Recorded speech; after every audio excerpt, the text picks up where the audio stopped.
बोलो शिव शंकर भगवान की जय, उमापति महादेव की जय, गणपति महाराज की जय। ओम कर्पूर गौरम करुणावतारम संसार सारम भुजगेन्द्रहारम सदा वसंतम हृदयारविंदे भवं भवानी सहितं नमामि। बोलो शिव शंकर भगवान की जय। बहुत ही करुणामयी कथा है। माता गिरजा अपने माता पिता से विदा लेकर वन गमन किया, परंतु जब कर्णो मुनि ने आकर उन्हें सांत्वना दिया कि भगवान शिव जी हर कोई के रक्षक है और हर कोई के सहायक बनते हैं, चाहे वो दुख हो चाहे वो सुख हो, भगवान ही सबके साक्षी हैं। अतः आप लोग भी भगवान सदाशिव पर आस्था बनाकर उनका पूजन और ध्यान अवश्य करिए, ताकि भगवान शिव हमारे इस संसार पर, हमारे प्रत्येक शिव भक्त पर कृपा बनाए रखें। ब्रह्मा जी ने कहा कि हे नारद, जब हिमांचल जी ने सुना कि हमारी पुत्री भगवान शिव जी के सानिध्यता में तपस्या कर रही हैं, तब उन्हें अत्यंत प्रसन्नता हुआ। उधर गिरजा जी ने भी वन में पहुंचकर अपना स्वरूप ऋषि मुनियों के समान बना लिया तथा शिव जी के अतिरिक्त और सर्वों का ध्यान भुला दिया। तदुपरांत वे निमित्त श्रृंग तीर्थ को गई, क्योंकि कल के शॉर्ट वीडियो में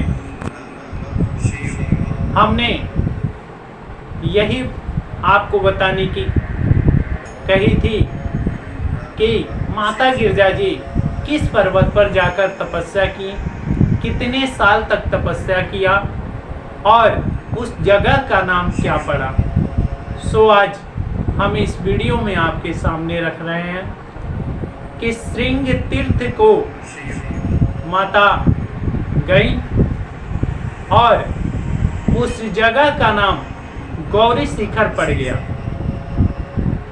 उन्होंने 64 वर्ष तक कठिन तपस्या किया और सिर नीचे करके एक ही आसन पर बैठे तपस्या किया।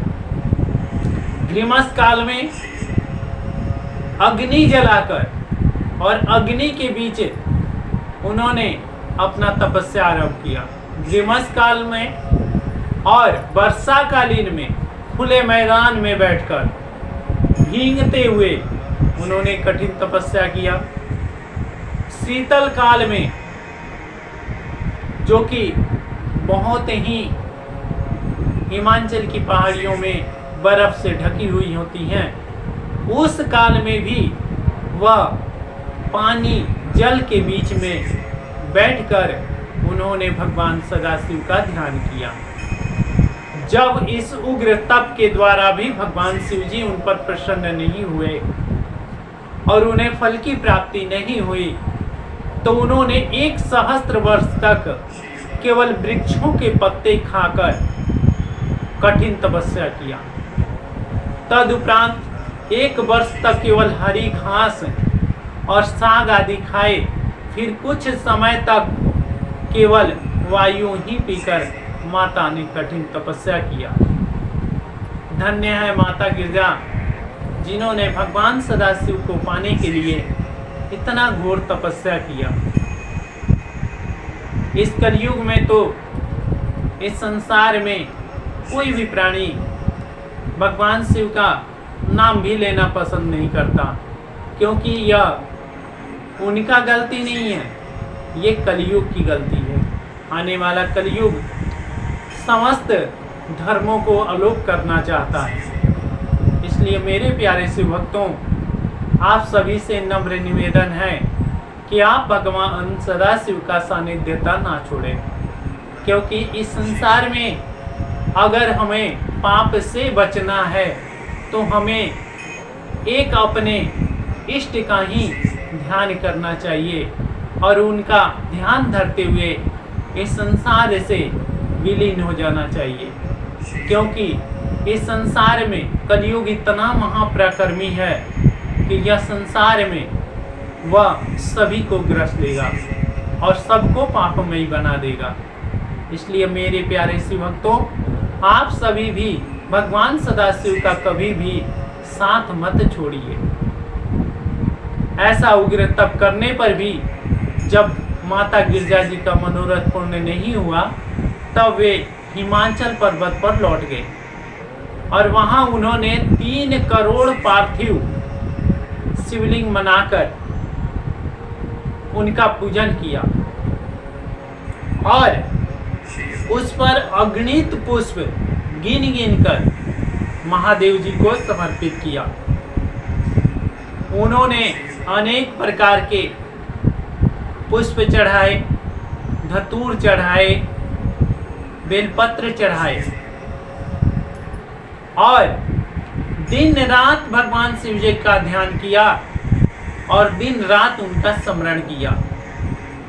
इनके अतिरिक्त किसी अन्य बात पर उन्होंने कोई चर्चा नहीं रखा। शिव जी के प्रेम में ऐसी मग्न हुई, उन्होंने प्राणायाम करके अपने शरीर को अपने में ही विलीन कर दिया। उन्होंने ब्रह्म स्वरूप में स्थित हो गई। उनके इस तपस्या काल में अनेक प्रकार के संकट भी आए, क्योंकि मेरे प्यारे शिव भक्तों, आप सभी को मैं एक बात बतला दूं कि जो भी धर्म का काम करता है उसमें तरह तरह की यातनाएं सहनी पड़ती हैं और जो इस यातना से घबरा जाता है उसे भगवान का सानिध्यता नहीं प्राप्त होता। इसलिए मेरे प्यारे शिव भक्तों, अगर आप पर घोर संकट आन पड़े तो भी भगवान सदाशिव का सानिध्य ना छोड़िएगा, क्योंकि भगवान सदाशिव सभी की परीक्षा लेते हैं। इस संसार में जो उनके अपने हैं केवल उन्हीं की परीक्षा होती है। इसी तरह माता का भी परीक्षा बार बार हो रहा है। भूत प्रेत की सेना चारों ओर से माता जी को आकर घेर लेती हैं। कभी कोई भैंसे का स्वरूप धारण करता है, कभी कोई सिंह का स्वरूप धारण करता है, कभी कोई बैल और चमगादड़ का स्वरूप धारण करता है। जो भूत प्रेत गिरजा जी को डराने आते हैं उनका स्वरूप ऐसा भयानक है कि कोई एक आंख वाला है तो कोई अंधा है और कोई बहुत ही नेत्र वाला है। ऐसा स्वरूप धर धर कर माता गिरजा जी को डराने और धमकाने चले आते हैं। उनमें से अनेक के केवल एक ही पैर हैं, किसी के अनेकों पैर हैं और वह कई बार माता जी को मारने का भी चेष्टा करते हैं और उच्चारण करते हैं कि मार मार मार मार शब्द करते हैं। उस पर कोई मैना का स्वरूप धारण करके खूब जोर से चिल्लाता है कि ही बेटी, मैं तेरे बगैर नहीं रह सकती, तुम मेरे पास आ जा। तुम्हारे पिता की मृत्यु हो गई है, अब वे मृत्यु को प्राप्त होने वाले हैं, अस्तुतः तुम घर चली आओ, उनकी रक्षा करो। इस प्रकार भूत प्रेत गिरजा जी का तप भंग करने के लिए अनेक प्रकार के उपद्रव मचा रहे हैं, परंतु गिरजा जी का ध्यान पल भर के लिए भी शिव जी से विचलित नहीं हो रहा है। वे द्विगुने उत्साह से भगवान शिव जी के चरणों में और भी अत्यधिक प्रेम बढ़ाकर तपस्या कर रही हैं। मेरे प्यारे शिव भक्तों, यही है भगवान की कठिन तपस्या। जो कोई भी दुख में और भगवान की सेवा करने लगता है तो उसका दुख ऐसा एक सुख का स्वरूप बनता है कि वह कभी खत्म ही नहीं होता। तब गिरजा जी के तेज से भयभीत होकर बहुत से भूत प्रेत तो जलकर भस्म हो गए और बहुत से वहीं से भाग खड़े हुए। जो बचे रहे उनमें से कोई किस ओर वायु की झरोखों से बढ़ता गया। इस प्रकार गिरजा जी के ध्यान को भंग करने में वे सब के सब असमर्थ हो गए। जिस स्थान पर गिरजा जी तपस्या कर रही थी वह स्थान कैलाश पर्वत के समान सुंदर हो गया। वहां के निवासियों को ऐसा ज्ञान प्राप्त हुआ कि वे संसार की माया को भुलाकर ब्रह्म शक्ति स्वरूपा हो गए। उस स्थान पर सिंह गायों के साथ खेला करते थे, बिल्लियां चूहों से प्यार किया करती थी। यदि किसी प्राणी को किसी भी प्रकार का कोई कष्ट होता तो दूसरा प्राणी उसके दुख को दूर करने की स्वयं चेष्टा करता था। इस स्थान पर पारस्परिक वैर विरोध सब कुछ खत्म हो गया। सब वृक्षों के अनेक प्रकार के फल फूल से परिपूर्ण हो गए और वहां सभी देवी देवता माता गिरजा जी का उस सुंदर स्वरूप को देखने के लिए उपस्थित हो गए। वहां पर भगवान ब्रह्मा जी, विष्णु जी तथा तीनों लोग माता जी की उस मनोहर शक्ति स्वरूपा को देखने के लिए उपस्थित हुए हैं। कोई उनकी स्तुति कर रहा है, कोई उनकी प्रशंसा कर रहा है। गिरजा जी का तप सर्वश्रेष्ठ है। तीनों लोकों में किसी भी प्राणी ने ऐसी कठिन तपस्या नहीं की है। हे नारद, इस प्रकार गिरजा जी की स्तुति प्रशंसा करने के उपरांत सब कोई अपने अपने लोक को लौट गया। वह कैलाश पर्वत पर इतना सुंदर है कि वहां 6 ऋतुएं हर समय विद्यमान रहती हैं और वहां कल निदाननी गंगा जी की धारा बहती रहती है। वहां किसी भी प्रकार का कोई भी दुख किसी को नहीं सताता। सब ऋषि मुनि लोग बैठे हुए भगवान सदाशिव का ध्यान किया करते हैं। कहीं पर सिद्ध जन तपस्या करते हैं तो कहीं किन्नर गीत गाते हैं। कैलाश पर्वत के आनंद को देखते हुए सब लोग भगवान शिव जी का जोर जोर से जय शिव का उच्चारण किया करते हैं और उन्होंने हमें योग शक्ति, स्थिर शरीर धारण करने की शक्ति प्रदान किया। भगवान शिव जी की ऐसी ही सुंदर स्वरूप कैलाश पर्वत है। अनेक उनके ललाट पर चंद्रमा विराजमान था। जटाओं से गंगा की धारा बह निकली।